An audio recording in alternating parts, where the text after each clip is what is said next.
noticias en Televistazo con Pedro Jiménez y Gabriela Baer.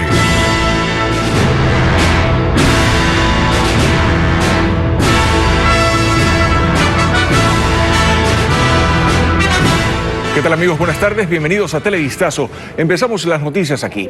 Anoche se realizó la primera jornada del debate presidencial organizado por la Cámara de Comercio de Guayaquil y la Universidad Espíritu Santo, en el que los candidatos expusieron sus propuestas.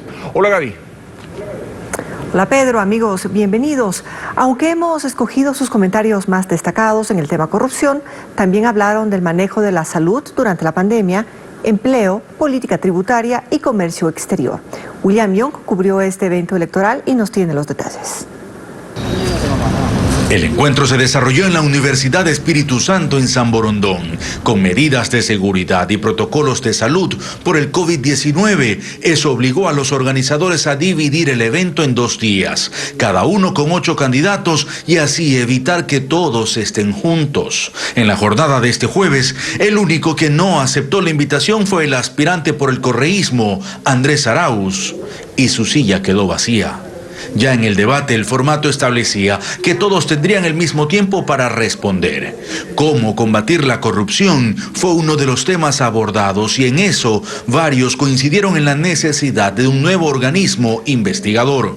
Y tiene que haber una comisión que se dedique a investigar todo esto con efecto retroactivo. Un precedente, sin tanto trámite, sin mayor trámite administrativo. La persona que tenga responsabilidad tiene que dejar ese puesto, tiene que responder civil, penal y administrativamente. Guillermo Lazo, de la Alianza Creo y PSC, va por una línea similar, aunque su objetivo también es recuperar lo robado. Vamos a promover la creación de la Comisión Internacional de Lucha contra la Corrupción, con la asesoría de la ONU y de la OEA, y que cumplan con 2 objetivos fundamentales. Primero, seguir la ruta de dinero para recuperar lo robado, que son recursos sagrados del pueblo ecuatoriano. Y en segundo lugar, llevar a los corruptos a la cárcel. Aunque para Giovanni Andrade, de Unión Ecuatoriana, crear esta comisión no sería suficiente. Ahora nuestros impuestos llegan al Estado ecuatoriano y no sabemos dónde se van. Necesitamos la transparencia necesaria, ese control previo que nos quitaron, y la Contaduría General del Estado nos va a dar este medio. La Contaduría se encargaría de todos los fondos, así sea fondos reservados, así sea fondos para cualquier cosa o cualquier contrato que tenga el Estado. El candidato de Juntos Podemos, Paul Carrasco, planteó la cadena perpetua para los corruptos y un nuevo método para juzgarlos. Diseñar una propuesta que permita jueces sin rostro para juzgar la corrupción. Jueces sin rostro que no puedan ser sometidos ni a presión, ni amenazados, ni ser comprados. ¿Cómo los deberíamos elegir? Con profesores de las universidades, los profesores de jurisprudencia. Javier Hervas, de la Izquierda Democrática, cree que todo nace por la falta de liderazgo en valores desde Carondelet, por lo que la transparencia será fundamental. Permitir que los ciudadanos se conviertan en veedores de la gestión del Estado. Y aquí hablamos de 2 procesos fundamentales. Transparentemos los procesos de contratación pública y transparentemos todos los procesos de desembolso y uso de los fondos públicos. Involucramos a la ciudadanía y eso no está pasando. Una idea en la que coincidió Pedro Freile, del Movimiento Amigo, dijo que en estos casos copiar modelos extranjeros anticorrupción no es malo. Lo que planteamos es una reforma absoluta del sistema y la sustitución de la ley actual por una ley de estándares internacionales asociada a los modelos de contratación del FIDIC. La discrecionalidad en el modo de contratación pública, queridos compañeros candidatos, es lo que tenemos que combatir para poder combatir la corrupción. Es sacar de la mano de las decisiones de los políticos cómo comprar y a quiénes comprar. Para hacer eso, las leyes que se utilizan en otros países con más eficacia se pueden adoptar aquí. Y Guillermo Celi, del Movimiento Suma, planteó involucrar a la ciudadanía para acelerar la aprobación de normas contra los corruptos. Por eso vamos a llamar a consulta popular, entre otros temas, para aprobar la ley íntegra de extinción de dominios y así recuperar la plata robada con una figura importantísima, que es Inmediatamente la incautación y remate de los bienes de los corruptos para que esa plata se utilice en salud, en educación, en alimentación y en emprendimiento. Esa será una acción contundente, al igual que apoyar dentro del marco de la independencia de funciones a la función judicial. Esta noche se desarrollará la jornada final de este debate presidencial. Isidro Romero y Yacu Pérez adelantaron que no asistirán. Esta noche el Pleno del Consejo Nacional Electoral conocerá y aprobará el nuevo diseño de la papeleta presidencial luego de que se identificó un error en 6 millones de documentos y se decidió su destrucción, además de imprimir nuevas papeletas. En el diseño se reemplazará el logo equivocado en la lista 16 por el oficial del Movimiento Amigo. Los consejeros electorales señalaron que los responsables de la falla fueron separados de la institución, pero no han confirmado de dónde saldrá el $500,000 que costaron las papeletas mal hechas. El movimiento afectado anunció que denunciará el hecho ante la Fiscalía y Contraloría. El plan de vacunación del gobierno contempla inmunizar a 9 millones de ecuatorianos durante este año. Así lo informó el ministro de Salud, quien asegura que se están concretando negociaciones con varias farmacéuticas para garantizar la provisión de las vacunas. Francisco Garcés recogió las declaraciones. El Ministerio de Salud adelanta negociaciones con varios laboratorios fabricantes de la vacuna para COVID-19 y ya habría conseguido acuerdos para inmunizar a 9 millones de ecuatorianos, es decir, al menos al 60% de la población durante este año. Así informó el ministro de Salud, Juan Carlos Ceballos, quien aún se encuentra en Washington. Las vacunas tienen que llegar a ser al final como hemos expresado en la planeación, que también puede cambiar, hasta octubre de 9 millones de vacunas, es decir, 18 millones de dosis. Eso es lo que está planeado. Ceballos informó que las negociaciones son permanentes y las cifras pueden variar si se consiguen mejores condiciones para el país. La estrategia del gobierno es demostrar la capacidad del plan de vacunación y la infraestructura pública y privada ya disponible para aplicar las dosis. Lo que sí le puedo garantizar es que nosotros tenemos este momento, hoy día, la capacidad de administrar 3.5 millones, 3,5 millones de dosis en un mes. Eso es aproximadamente entre 115,000 y 116,000 dosis diarias. Por lo pronto, dijo el ministro, está confirmado que en marzo empezarán a arribar las 4 millones de dosis ya adquiridas. Pero antes de eso, la próxima semana llegarán al país las primeras 86,000 dosis que serán distribuidas desde Quito, Guayaquil, Cuenca y Azogues y que permitirán vacunar a 43,000 personas. Todo el personal médico que está trabajando o que ha trabajado y que continúa trabajando en los hospitales van a estar vacunados al 100%. Todo paciente que se encuentre en un centro geriátrico, independientemente de que sea privado, de que sea municipal, de que sea público, va a ser vacunado. El ministro también informó que se mantienen negociaciones con 7 casas fabricantes en pos de conseguir más vacunas para el país. Dijo que no se puede hacer públicos los precios por los acuerdos de confidencialidad exigidos por las farmacéuticas, pero varias de ellas han comprometido la entrega a precios de costo. Las Federaciones Unidas de Profesionales de la Salud del Ecuador exhortan al gobierno a que conforme una mesa de expertos para crear los lineamientos para enfrentar la pandemia. Entre sus propuestas está fortalecer el primer nivel en centros de atención temporal para evaluación y diagnóstico de casos, el incremento de pruebas PCR, de antígenos y de comunicación de prevención y de riesgo.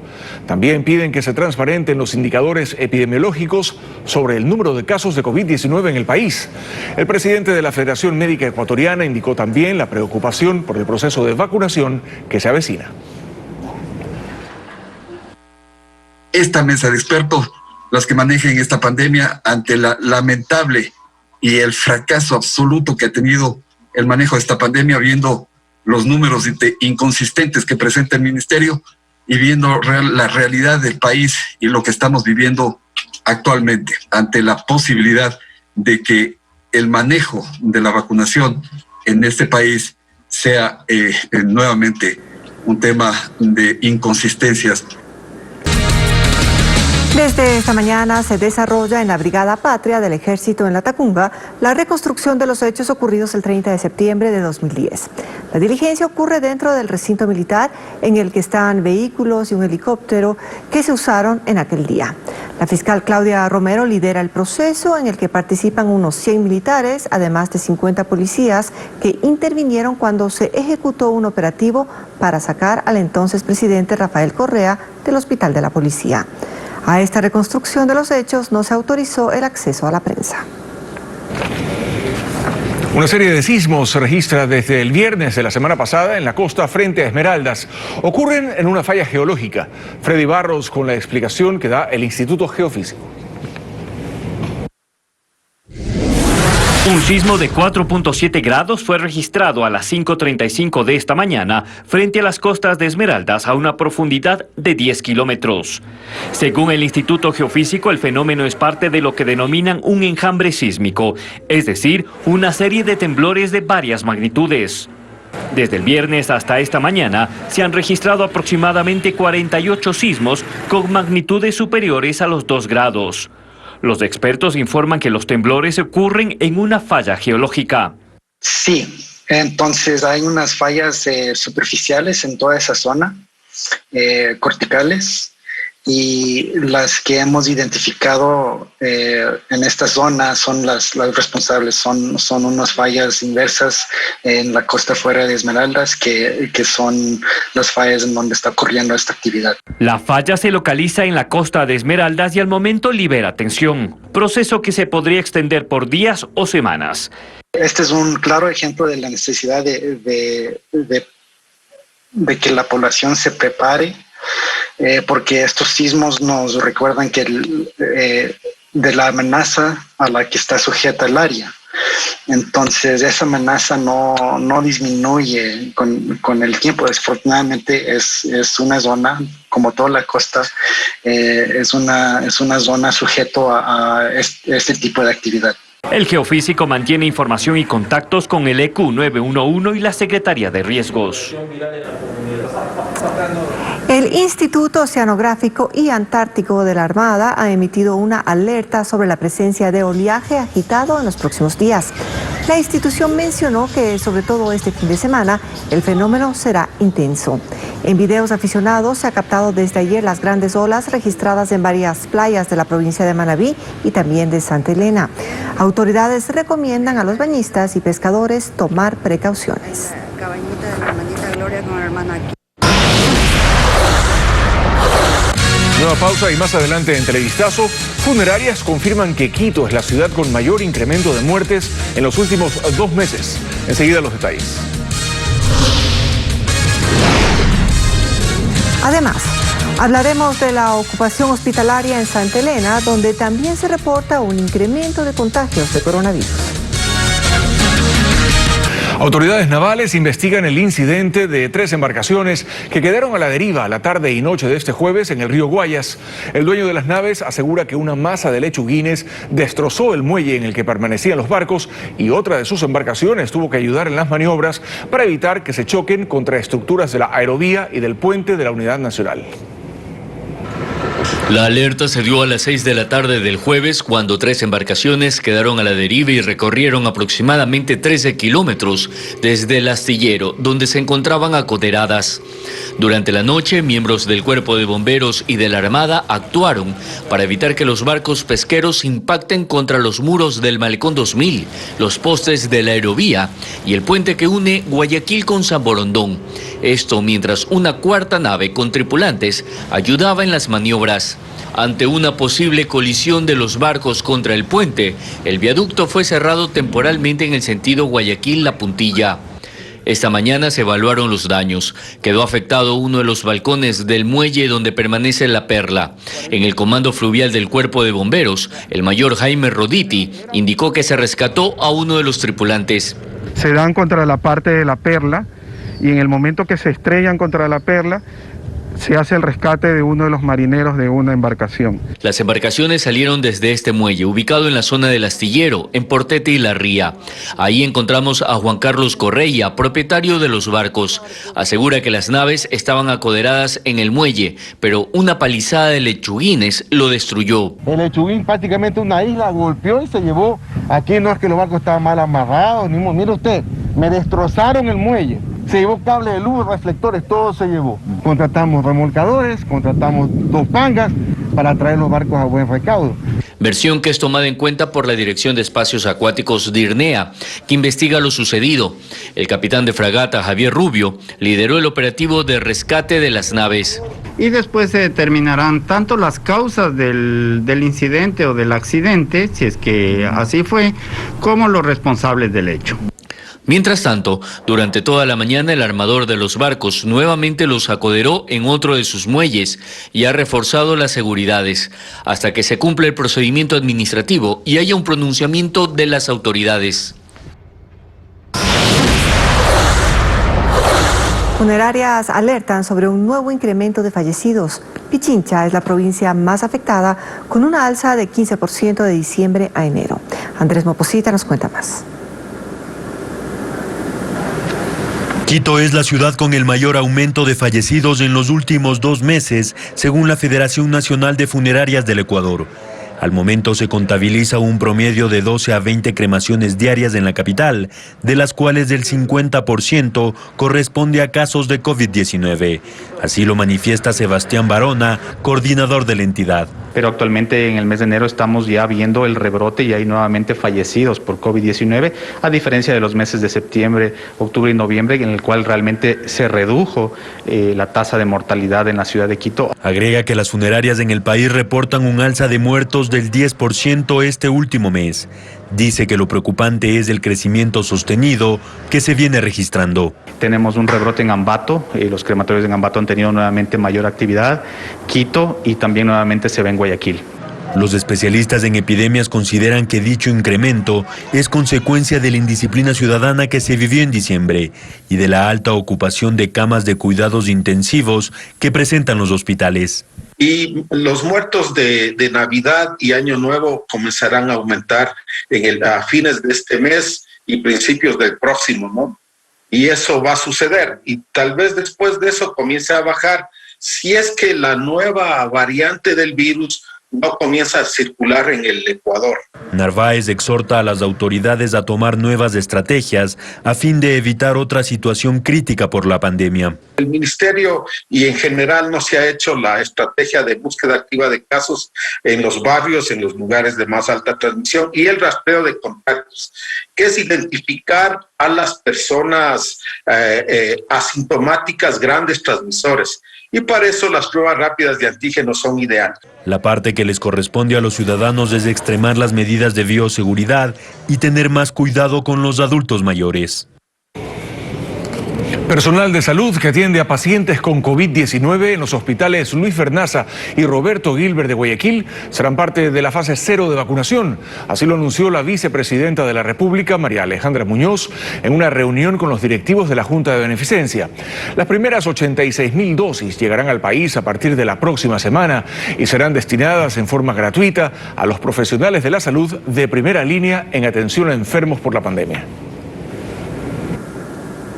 En Santa Elena, los contagios van en aumento. José Carlos Alvarado se encuentra en un centro de salud ubicado en la parte rural de esa provincia y nos relata la situación. Adelante, José Carlos. Así es, estamos en Colonche, parroquia del Cantón Santa Elena. Hace pocos minutos culminamos un recorrido en este centro de salud que fue habilitado hace algunos meses para recibir a pacientes con síntomas leves de COVID-19. Sin embargo, los médicos de este establecimiento nos han comentado que 15 de las 24 camas disponibles están ocupadas por pacientes con cuadros moderados y graves por coronavirus. Ellos mencionan que ha existido un aumento de casos con respecto a las últimas semanas. En nuestro recorrido pudimos conversar con algunos de los pacientes internados quienes nos relatan los síntomas que han tenido durante esta enfermedad. Escuchemos. Los dolores del pecho y era una desesperación, dolor muscular terrible, sin aire. Cuando llegué aquí di negativo, entonces me regresaron con medicina a la casa. El segundo di negativo, me regresaron con medicina a la casa, y ya el tercero di positivo, fue donde me internaron. Las autoridades de este centro también nos han detallado que se está trabajando por la ampliación de distintas áreas para poder recibir más pacientes en caso de un posible repunte. Ese es el informe hasta el momento, pero continuamos con más información con ustedes, compañeros. Buenas tardes. Buenas tardes y gracias a José Carlos por ese reporte. En Guayaquil capturaron a 3 sujetos que robaban tarjetas de crédito y débito bajo la modalidad del cambiazo. En poder de los 3 detenidos se encontraron decenas de tarjetas bancarias que habían sido robadas a personas que realizaban transacciones en los cajeros automáticos, pero pese a las evidencias quedaron en libertad. La policía alerta de bandas delictivas que roban tarjetas de crédito o débito, tal como lo hacían estos 3 hombres que fueron capturados por la policía luego de una persecución en el centro de Guayaquil. Los delincuentes huían en ese vehículo, pero su escape fue frustrado a los pocos minutos.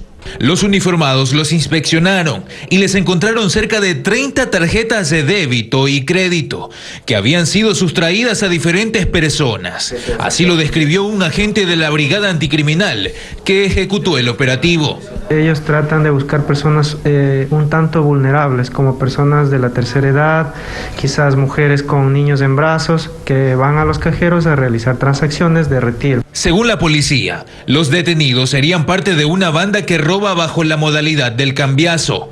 Es decir, un sujeto se acerca a la víctima mientras saca dinero en el cajero automático. La distrae preguntándole si está en funcionamiento, mientras en ese momento el otro delincuente aprovecha para cambiar la tarjeta de la víctima por otra falsa. Por eso los 3 detenidos fueron acusados de asociación ilícita, pero esa mañana en la audiencia de formulación de cargos, el juez en su resolución ordenó liberarlos. La Fiscalía en el presente caso establece que no tiene los elementos de convicción para formular cargos. Por ser lo que corresponde, se ordena la inmediata libertad. Y estos ciudadanos que fueron aprehendidos el día de ayer, inclusive tienen todas detenciones anteriores por el mismo tipo de delitos, por robo, por estafa, por asociación ilícita. Eso ocurre pese a que los perjudicados reconocieron a los delincuentes, quienes además se sustrajeron dinero de sus cuentas bancarias, utilizando las tarjetas. En el dicho entidad bancaria habían sacado dinero de la cuenta de mi mamá. ¿Cuánto dinero? Casi $200 más o menos. Así, todo el trabajo de la policía se vino abajo tras la liberación de los detenidos, quienes luego del robo adulteraban las tarjetas de crédito o débito, borrándole los nombres del usuario, para luego utilizarlas en locales comerciales o para obtener dinero. Ahora los perjudicados se muestran indignados porque no se hizo justicia, pese a las 2 denuncias que presentaron contra los delincuentes. En Isidro Ayora, en la provincia del Guayas, fue detenida una pareja que transportaba $200.000 sin justificar su posesión. Según la policía, los sospechosos intentaron sobornar a los uniformados para que les permitan escapar. La detención ocurrió cerca de la medianoche del miércoles durante un operativo rutinario que realizaba la policía en el cantón Isidro Ayora, en Guayas. La pareja circulaba en este vehículo con destino a Manta, en Manabí, y al ser detenida su marcha para una revisión, la mujer se puso nerviosa y eso llamó la atención de los uniformados. Se le pregunta a dónde van, no nos contesta las preguntas y podemos observar un bolso que llevaba ahí entre sus piernas, lo cual indicamos que se baje para revisarle y efectivamente en el bolso manifestó en primer lugar que llevaba 50.000, después dijo que sí, efectivamente llevaba 200.000. Al no tener cómo justificar la posesión del dinero, los sospechosos intentaron sobornar a los uniformados para que les permitan continuar su camino. La señora manifiesta que quería hacer la entrega de $20.000 en efectivo a los compañeros policías para que le dejen seguir su ruta. E insisten de que querían entregar al final la totalidad de los $200.000. Los agentes presumen que el dinero iba a ser utilizado para la compra de drogas. Josefa B.B. tiene antecedentes. En el 2013 una detención en delito flagrante por tenencia y posesión ilícita de sustancias sujetas a fiscalización y en el 2017 por tenencia y posesión ilícita de armas de fuego. Estaba previsto que los detenidos sean trasladados a la Fiscalía del Cantón Pedro Carbo para la audiencia de formulación de cargos.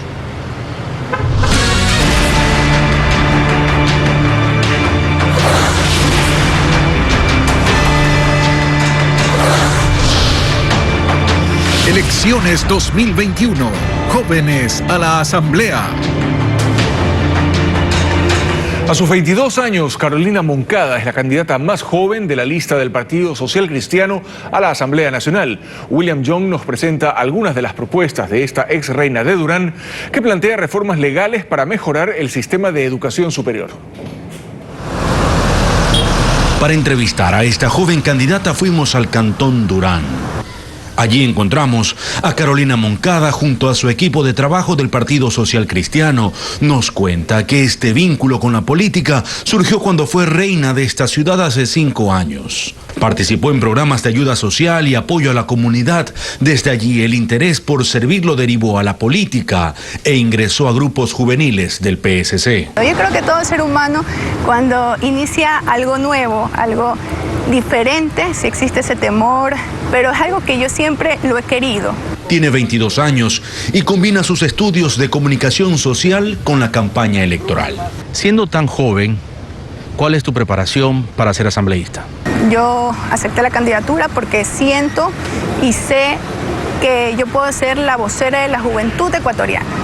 Yo padecí y he vivido muchas cosas, como por ejemplo, se me negó un acceso a la universidad, como por ejemplo, no me dieron un trabajo por falta de experiencia. Por eso yo acepto la candidatura. ¿Cuál crees que es la ley que debe aprobarse de forma urgente en la Asamblea? Reformar la ley de la educación, del acceso a las universidades. Que exista un examen para cada carrera. Pero no puedes pedirle al joven 5 opciones, 5 carreras, porque para ser yo un joven que ya lo ha vivido, las 2 primeras carreras las pones las que te gustan o las que tú quieres. Yo quería estudiar comunicación social y las otras 3 las pones de relleno. Aunque suene fuerte, lo voy a decir porque sé que la juventud lo está viviendo hoy en día. Para mí eso es algo importante que se tiene que cambiar ya. ¿Cómo evitar que la próxima sea una asamblea de repartos? Está en manos de los ecuatorianos. Para mí está en manos de los ecuatorianos en quién van a decidir por quién votar. Su familia la apoya en este nuevo reto, aunque asegura que lo asume con responsabilidad y sabe que el camino es difícil. Yo siempre he dicho que tengo sangre política. Mi abuelo fue fundador aquí del tema de los ferroviarios. Mi papá fue candidato en su momento a concejal, mi mamá. Entonces yo siento que ya en mis genes está el tema político. En los recorridos siempre está acompañada de dirigentes socialcristianos con más experiencia y eso, según dice, le da seguridad en sus actividades proselitistas. Cree que haber sido reina no es una desventaja, lo toma como un punto a favor porque le permitió conocer más de cerca a su comunidad y eso lo plasmará en la asamblea si llega a ser electa.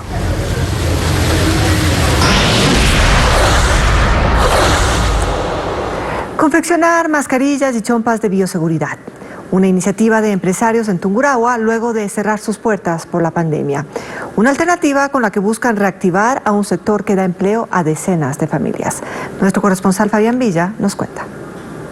Debido a la pandemia, varios empresarios del sector textil en Tungurahua tuvieron que cerrar sus puertas. Es el caso de Isaac Galarza, empresario ambateño que durante 6 años se dedicó a la confección de prendas de vestir, pero para poder subsistir tuvo que cambiar su estrategia productiva y comenzar a fabricar mascarillas y chompas de bioseguridad.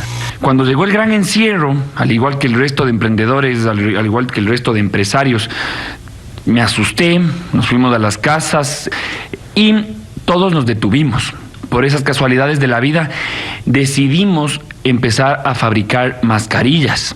Gracias a su iniciativa, logró dar trabajo a varios artesanos de la provincia, quienes trabajaron desde sus hogares junto a sus familias. Y de lo que estaba detenida la provincia, de repente nosotros empezamos, como le digo, a trabajar hasta con 200 personas a lo largo de Tungurahua, no en una sola planta. Y eso también nos ayudó justo a poder mantener las condiciones de bioseguridad correctas. Estela Pérez es una de las decenas de mujeres que tuvieron la oportunidad de seguir trabajando en la costura, con lo que logra tener un ingreso para su hogar. Pero por esta pandemia me quedé sin trabajo, pero gracias a los señores emprendedores ahora realizo mascarillas y chompas de bioseguridad y con eso llevo el sustento a mi casa. Como parte de ayuda a la ciudadanía, el empresario Galarza también ha realizado la donación de kits de seguridad a los sectores rurales y espera más adelante fortalecer la marca textil con la que inició. Bien, por estos emprendimientos que permiten a muchos mantener las tan necesarias fuentes de empleo en el país. Así llegamos al final de esta emisión, Pedro. Sí, Gaby, amigos, Televistazo regresa esta noche a las 19 horas. Disfruten además del fin de semana. Una buena tarde a todos.